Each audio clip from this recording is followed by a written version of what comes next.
takes the snap, looks left, under pressure, bullets one over the middle, and he's got Crowder at the 10, cuts it back, at the 5, goal line! Sam Darnold did it again! Jones, pressure takes it away! Bradley McDougal. And he is in for a catch, touchdown! That's over the middle, in the air, picked off! Brian Poole to the end zone, touchdown! There goes Darnold, and Bell! He's doing it all for the Jets! And we're back with another episode of the Cool Your Jets podcast with Ben Blessington and Michael Nania. We answered a mailbag question. You can find it on our feed that talked about are Adam Gase and Sam Darnold tied at the hip. And the premise of that was basically talking about, is there a scenario where Sam Darnold can succeed and show us that he's their franchise quarterback and Adam Gase still get fired? And then conversely, are they basically to the point where if Adam Gase is bad this year and Sam Darnold doesn't improve, is that not looking good for Sam Darnold, considering that Joe Douglas didn't draft him? Just kind of talking about, are they tied at the hip at this point? The fact that they did bring in Adam Gase as Sam Darnold's second head coach. I think that our answer was no. I think that Sam Darnold definitely deserves, if Adam Gase is bad, he deserves another year without Adam Gase. And if Adam Gase is good with Sam Darnold, then, there are scenarios where he could still get fired. But again, it probably works more towards this way. If Sam Darnold's really good, I don't think Adam Gase is going anywhere, unless it's any of the scenarios we laid out in that podcast. So let's talk about some statistical goals, though, that Sam Darnold entering year 3, obviously he has every excuse in the world. And I think that's frustrating for a lot of NFL fans who aren't Jets fans, who haven't watched him every game. They see, bad box scores and they think he's trash.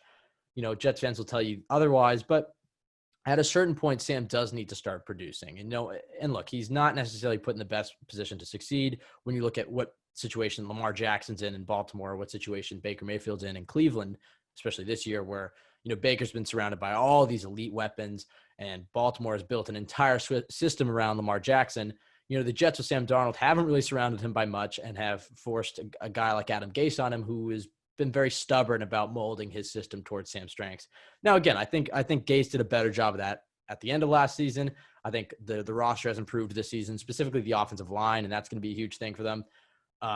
But what are some of the things that we can look at for Sam Darnold's season? If we're not seeing the wins and losses, what are some of the things that we can look at that he should improve on this year? So, Michael, we'll just go through the article, I guess. The first thing you talked about was yards per attempt.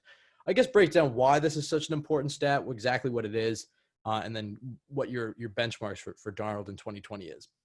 Yeah, well, first off, like you said, in terms of overall expectations, at some point you want to see the production, because as many excuses as you make for him, just the bottom line is that you want to see him produce at some point. You could say that, he's not getting enough help, or you can make all these excuses, and they're all legitimate so far in terms of protection, coaching, wide receivers, injuries, all those things, very legitimate so far. But you don't want to get into Jameis Winston, Marcus Mariota territory where it's year 5 and you're still saying just give him another year.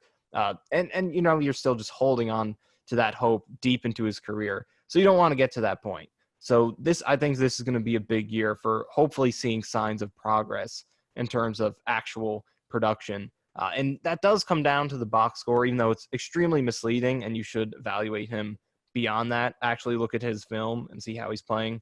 Like, for example, the Bengals game last year, I think he played really solid in that game, but if you look at the stats, it shows up as one of his worst games. So the bottom line is that you want to see some real tangible improvement, and you want to look at that by looking at the tape and not necessarily his box score stats. But in terms of the production, I think you also want to see some steps there as well, because we want to be able to win these arguments with Bills fans and Browns fans and actually say, look, he is producing. He's putting up yards. He's putting up points, putting up touchdowns. So you do want to see it line up, not just with what we're perceiving from making, accounting for the things going on around him, but actually producing and putting up production and leading the offense to efficiency throughout the season. So yards per attempt. Wait, go ahead. Actually, before you get into, I know I asked you a question, but then since you kind of launched into that, I do think that while he hasn't been put in the best situation, having another year under Adam Gase and the much improved offensive line, and then you look at his weapons, they're not amazing, but Bell and Crowder and Herndon, Herndon maybe is less established, but I think those are 3 solid established weapons. And then you look at out wide, I think that's where you on the outside receivers, that's where your question marks, remain. But Denzel Mims is a very promising rookie. Brashad Perriman, that end of the season was like among the best in the NFL.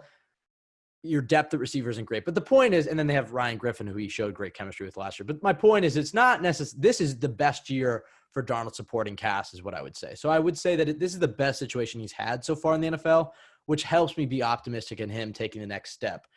It's not Baker's situation in Cleveland. It's not Lamar's situation in Baltimore or Josh Allen's situation in Buffalo, but it is an improved situation. And it's one that's going to get much better in 2021 and much better in 2022. But it's a step forward, and it is enough for him to produce some of the things that we're talking about in this article. So go ahead, Michael, on yards per attempt. Yeah, I agree. It's enough to where I think you got to see something this year. That doesn't mean his career is over if he doesn't improve, but I think you really would like to see it unless the offensive line completely collapses again. But start off with the numbers. Yards per attempt is a key one. That's a big part of what goes into passer rating.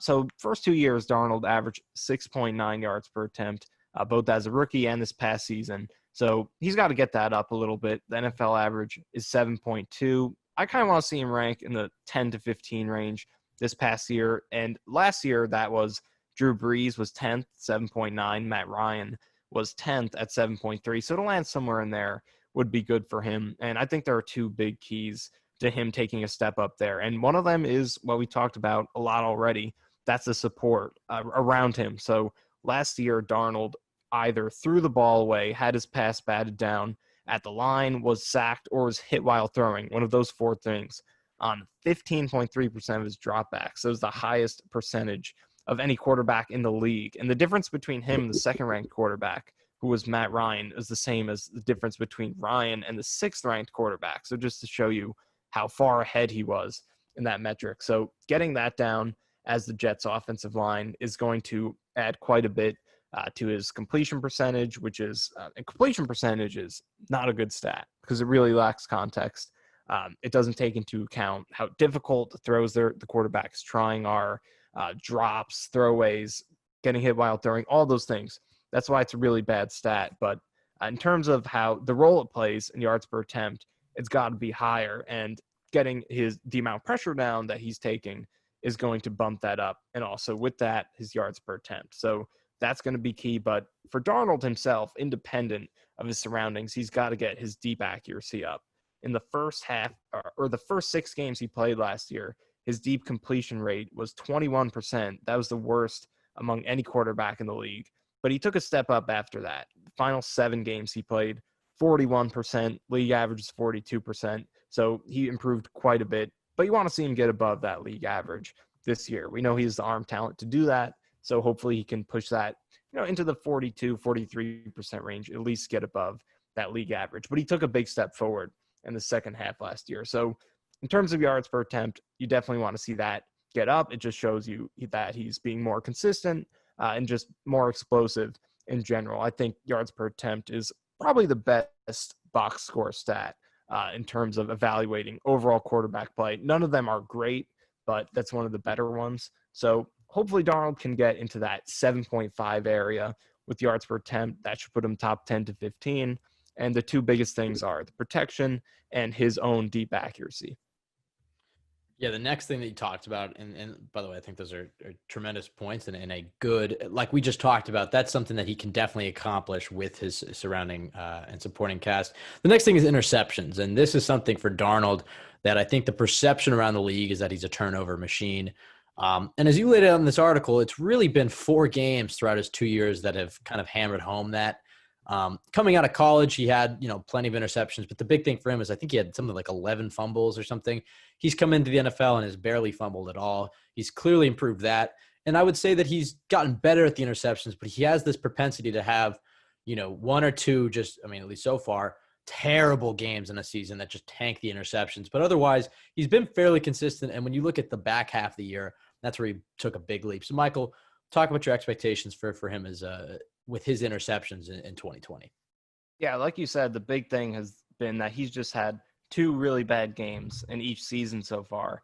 He's thrown 28 picks in his career. 14 of those, so exactly half, came in 4 games at Miami, or in 2018 against the Vikings, at the Dolphins, and then this year against the Patriots at home, and then at the Jaguars the next game after that. So half of his picks in 4 games. So other than those 4 games, so the other 22 games that he's played, his interception rate is only 2%. He's thrown an interception on only 2% of his passes outside of those games. That's below the league average, which was 2.3% last year. Would have put him near the top of the league in 2019. And over the final 8 games of 2019, his interception rate was only 1.5%, which would put him on pace for 8 interceptions if he threw about 550 passes, and is about the same rate that Lamar Jackson put up last year, which was 10th lowest in the league. So he did a great job towards the end of last season, and just overall throughout both seasons, other than 4 games. He's done a good job with the interceptions, but that's really the kicker. Interceptions don't happen that much. So if you have 2 games in one season where you're throwing 7 interceptions combined, it's going to tank your whole season. There were, I believe, 13 qualified quarterbacks last year that threw 7 interceptions or less all season. So if you're throwing that in 2 games, even if you do really well in the other ones, your numbers aren't going to look good. So the key is going to be just avoiding having any 3+ interception games in a season. And if he does that, he should keep his interceptions low. And to be fair, in these games, the Vikings one, there was one that wasn't his fault. A couple of the Dolphins game, a couple of them were desperation heaves at the end of the game, the Jaguars as well. So just being better as a team will help him throw less picks, because he won't just have to be chucking them up at the end of the game. But the biggest key is don't have those couple of really bad games per year, and he should keep the interceptions low. Yeah, and then on the flip side of that is touchdowns, and this is something where every NFL fan can look at the box score and see how many touchdowns and interceptions you throw and decide whether or not you're a good quarterback or not. Sam hasn't necessarily shown much by that metric, but he has thrown a good amount of touchdowns, I guess.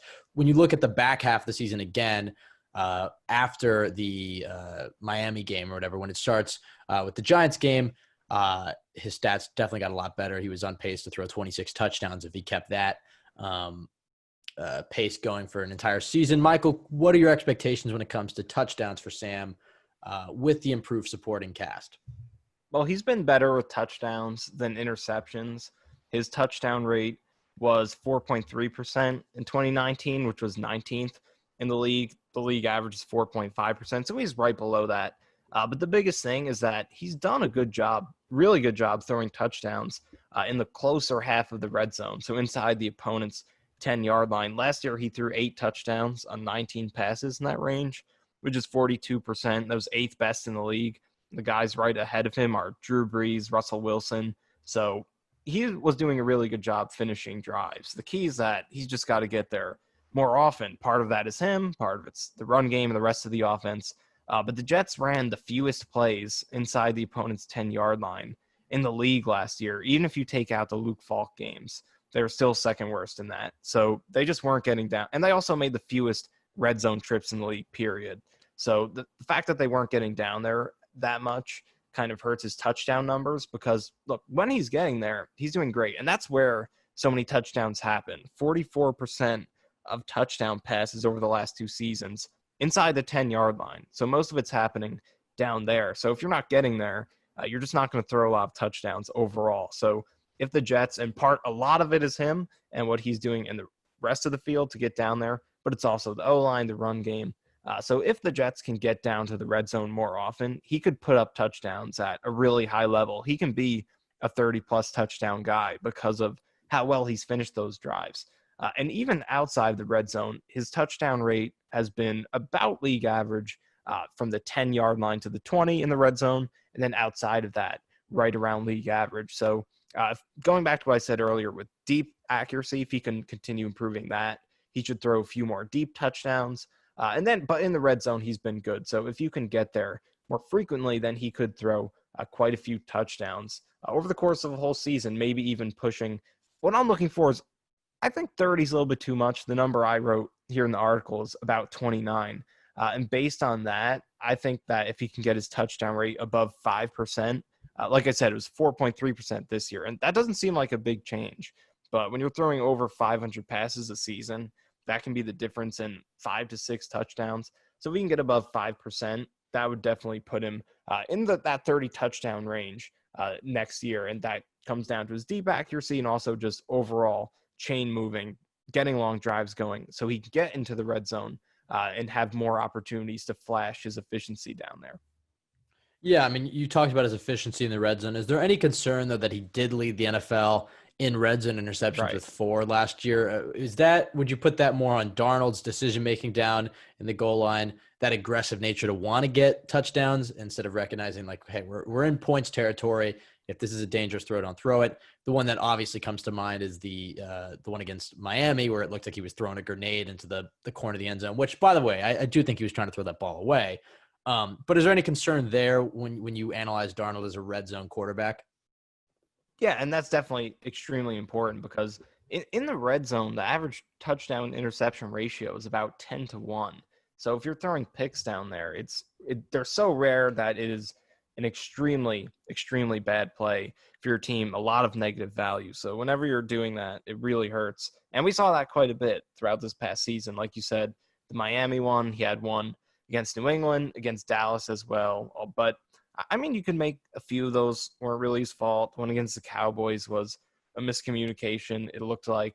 Against the Dolphins, all right, that one was terrible. And we talked about that on the deep dive that we did. But Robbie Anderson also messed up that play with a really bad effort with his pick over the middle. So, but overall, you just don't want those to happen. So that's something he does need to remove from his game. And like you said, maybe part of that, part of the reason that his touchdown rate there is so high is because he's being so aggressive, and then some interceptions are coming with that.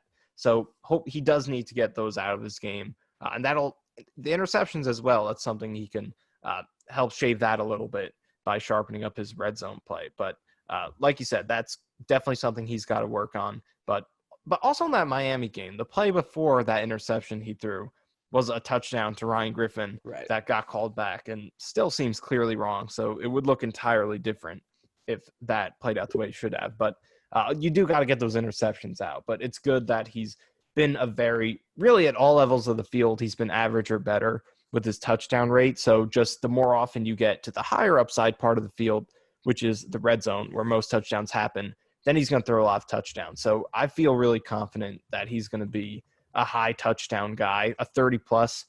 At his ceiling, I think he can put around that 30 range on a yearly basis. You consider the second half last year, the Jets ranked last in yards per rush attempt with 3.3.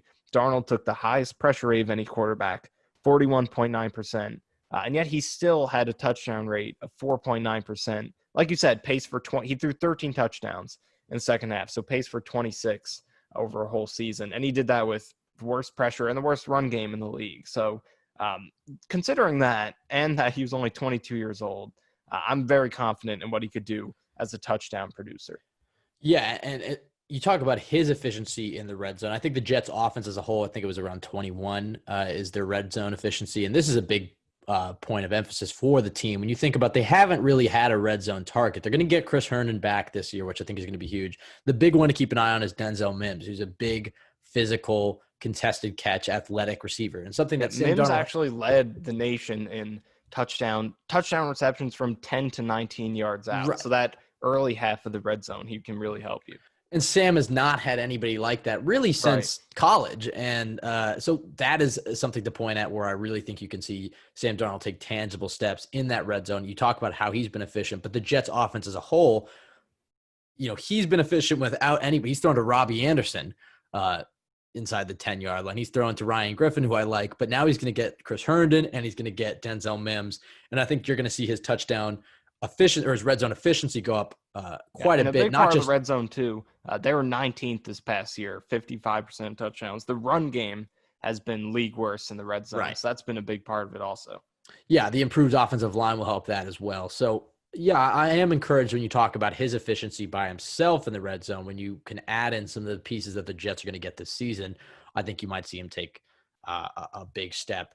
Oh, and he also did have those 2 read option touchdowns. Should throw those in as well. That was a really good wrinkle from Gase. Do you think that Gase should – I mean, I guess he was probably a little bit hesitant because he got mono and he'd already lost him for 3 games. And anytime your quarterback's running, you're just putting him at risk to get injured.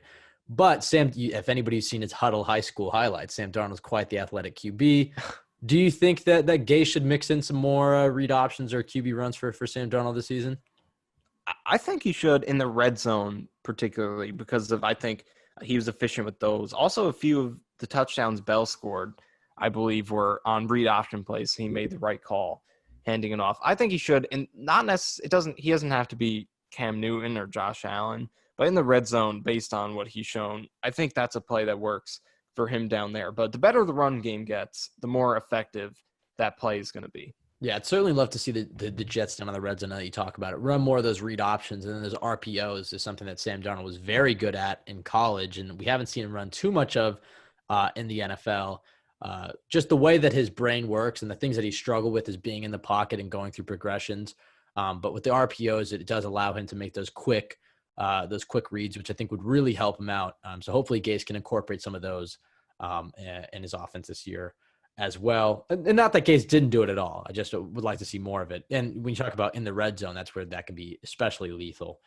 And then lastly, you touched on passer rating and then kind of your overall benchmarks that you want to hit, want to see Darnold hit. So talk about passer rating, and then you can move forward with his overall kind of picture. Yeah, so passer rating is made up of four things. And I'm going to kind of touch on why passer rating is not a great stat. So here's why. The four things that go into it are interception rate, touchdown rate, yards per attempt, and completion rate. So this is why it doesn't make too much sense. Yards per attempt is partially made up of completion percentage. Yards per attempt is a combination of your completion rate and your yards per completion. It's just like anything when you're averaging like that. So your completion percentage is being counted twice when you're looking at passer rating. So that doesn't make a whole lot of sense. I've already talked about why completion percentage isn't good. I mean, just look at this past season. Luke Falk had a 64 completion percentage. Sam Darnold had 62. So that tells you everything you need to know about how misleading it is. I don't think anyone who watched the Jets this year would claim Luke Falk is more accurate than Sam Darnold. So the fact that it counts completion percentage twice is something you need to think about when you're looking at completion percentage or passer rating, because completion percentage is such a big part of it as a stat that's not so good. But still, it is a nice number for comparing against other quarterbacks and just overall production. So if we use some of the benchmarks that I laid out a lot better in this article. But if Sam Darnold posted a touchdown rate of 5.3%, interception rate of 2%, and averaged 7.8 yards per attempt with a 65% completion rate, his passer rating would be about 98.1, which is about the same as Deshaun Watson last year, and he was 11th best in the league. So if Darnold can hit those benchmarks, most of which are in that 10th to 15th range, 10 to 15 range, then his passer rating would be also in that 10 to 15 range, in that close to top 10 in the league. And I think that's where I would like to see him be this year. It's a little optimistic. Maybe him being about average is more realistic, but I think he definitely has potential at some point to be a top 5 to 10 quarterback. So, and I don't think he's just going to elevate straight from the bottom right up to there. I think there will be a middle ground. So hopefully this season can be that middle ground. He gets up to that top 10 range. And then beyond that, he could take that next leap into being a top 5 to 10 kind of quarterback. But I'm hoping with most of these numbers to see him be in that 10 to 15 range. And then hopefully overall he can be in that same area. But in terms of numbers, the way I laid it out, to put it in a more understandable way, if he does all those things that I laid out with all these different rates, what he would do is complete 353 passes for 4,235 yards, 29 touchdowns, and 11 picks. I think that's plenty solid for him at 23 years old. I laid out where all those numbers would rank all time against 23-year-old quarterbacks. That'd be the 6th most touchdowns, 6th most yards, 8th lowest interception rate, 7th highest passer rating. So if he can put up numbers like that this year, considering everything he's gone through so far, it would be really promising. So once again, 10 to 15 range is where I'm hoping to see him this year. Yeah, I think the thing to remember about Darnold is that for fans who haven't watched him is that he just has so many games and moments and plays where he's just tantalizingly good. I mean, you can see the flashes. And I think that's kind of what separates him from guys like Mark Sanchez and Geno Smith. Not that they didn't have good moments. Geno Smith had the big upset down in Atlanta, and Mark Sanchez, I guess the team accomplishments would be the AFC championships. But those guys all had flashy plays where, like, look at, if he can do this, every game over the next 16 games is going to be great. Darnold is a lot closer than those guys ever were. And I think that's why Jets fans are holding on to him so tightly, is because we know the pedigree coming in, that he was supposed to be the number one overall pick. I mean, people were talking about Trevor Lawrence, but Sam Darnold was Trevor Lawrence before Trevor Lawrence. Obviously, Lawrence had the hype in high school and whatnot, but Darnold was the guy after that Rose Bowl win against Penn State. And he's had so many games in his first 2 years where, when I think about the Houston game, the Green Bay game, the Dallas game, where the Jets, where I was watching it, I was like, well, the Jets actually finally have their franchise quarterback. We don't have to worry about that. And then he just has these horrible games, really only 2 to 3 every year, where it's like he just looks a little lost, but part of it is the supporting cast is part of the reason the ceiling can be so, or the floor can be so low at times, is because he has these horrible games where he's getting hit in 2 seconds. So, for Darnold, I think the big word is consistency. And that's the thing that we just want to see this year is if he can be consistently good. I mean, that goes for any quarterback, but consistently good with the flashes that we've seen from Sam as a quarterback. I think these are benchmarks that he can all hit. And I do not buy into any talk about the Jets drafting quarterback this next year. I think if they're bad again and Darnold doesn't improve, you fire Gase, you give Darnold 1 more year. And if he's bad, then you still have 2 picks in the first round in 2022 to move up and try to get a quarterback then. But at this point, I'm all in on Sam Darnold. I think we've seen too many flashes at this point to give up on the youngest starting quarterback in NFL history. It's just about ironing out. The talk of drafting a quarterback is just completely ridiculous, unless he's absolutely terrible, which seems extremely unlikely because the support cannot get any worse, and he hasn't been extremely terrible yet. He's had terrible games, obviously, but overall he's been an acceptable starting quarterback, and much more than an acceptable starting quarterback in the league. You look at Josh Rosen, who was very similarly talented prospect. He also has had terrible help so far. Similar, if not just as bad, maybe a little bit more or less, but about the same level of support. And he has completely flamed out of the league, been way below what is acceptable from a starting quarterback. Darnold has not been even close to that, with similar level of help, and also rotating between 2 coaches, just like Rosen did. Although 2 teams is a lot different than 2 coaches, but still, Darnold, the help is not going to be any worse than it has been, and he's still been a quarterback that has won games and produced at an excellent level when the support has been viable and things haven't been collapsing around him. So drafting quarterback is completely ridiculous after this year. He should get at least 1 more season. And then if after year 4, he's still, like I mentioned earlier in this podcast, if we're still having the Jameis Winston and Mariota talks, were like, just give him another year, even though it's been 4 years and he's still not great, then you could start thinking about it a little bit, because you don't want to be stuck with mediocrity. But this is still year 3. He's only 23 years old. He definitely deserves to get at least 1 more year after this season. That doesn't mean that what happens this year doesn't matter. You still want to see progress, which we've laid out quite a bit, but he's going to be here in 2021, and he should be. There's no reason that they should be even thinking about moving on from him, especially because the assets you use to get a quarterback, whether it's trading up or actually using a high pick on him, are assets that could go to supporting the one that you already have. And then also that quarterback's going to be coming into a situation that's already terrible with no assets allocated to helping him out and making his transition easier. So you stick with Darnold, build up this foundation, and then hopefully if he doesn't work out, you have a good foundation to bring another quarterback in, like the Ravens did with Lamar Jackson, and the Bills to an extent with Josh Allen. I mean, not to an extent. They've done a great job making him look much better than he is. But you build up that foundation, and then you get the quarterback. But Sam Darnold he's going to be okay. Right. I think he's going to be the franchise quarterback for this team. Yeah, and we've talked a lot about the second year in the same system is going to be huge for him, just allowing him to play instead of thinking. If you'd like to see more about the coach that he's going to be playing for, obviously Adam Gase is not a popular man for Jets fans at this point in his career, but he has another year with Sam, and we'll see if he can take a big leap, just like Sam, as a head coach, offensive coordinator. We broke down Gase's offense in a 3-part deep dive on the Jets X Factor YouTube. It's also on our Spotify and iTunes feeds. But we broke down Gase's tendencies, some of the things that he could do better in 2020, whether or not we'll think he'll be the coach in 2021. but mainly focusing on the film, some of the good things and the bad things that he did. We'd just like to thank everybody for all the support that we've been getting on YouTube at the Jets X Factor YouTube. Go subscribe there, and on our iTunes feed. Just look up Cool Your Jets. You'll find us. You can find us at CYJ Pod on Twitter. You can find Michael at Michael_Nania, myself at Ben W. Blessington. As I mentioned, we're on Jets X Factor, so go to the website, jetsxfactor.com, for the best Jets content around. I think I've covered all the plugs. So I think we can get out of there. Michael, any last words? Well, good job with the plugs. I know you insist on plugging everything every single time. So make sure you actually listen to the plugs. We want to actually see that result in something. So yeah, it doesn't really do. Actually, the one plug that I could give that I would just want to feel like you're doing it. No, probably no one who listens to this will follow a single thing you said, but you just want to feel like you're doing it. Right. It seems professional, and that's what you're supposed to do. I've never listened to a podcast and heard somebody plug. Yeah, when have I ever done that? No, I haven't. Have you?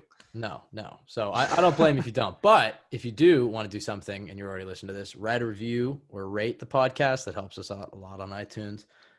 But outside of that, I mean, it's kind of just necessary for the host to do it. But this is the one you should actually listen to because it's actual good stuff.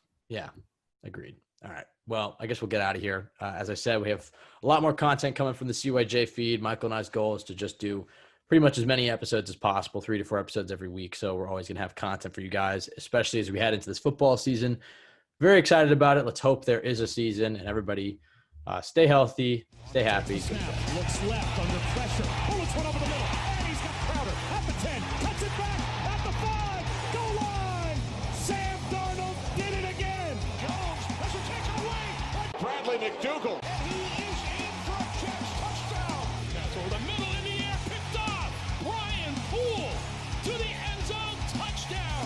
There goes Darnold. And Bell. He's doing it all for the Jets.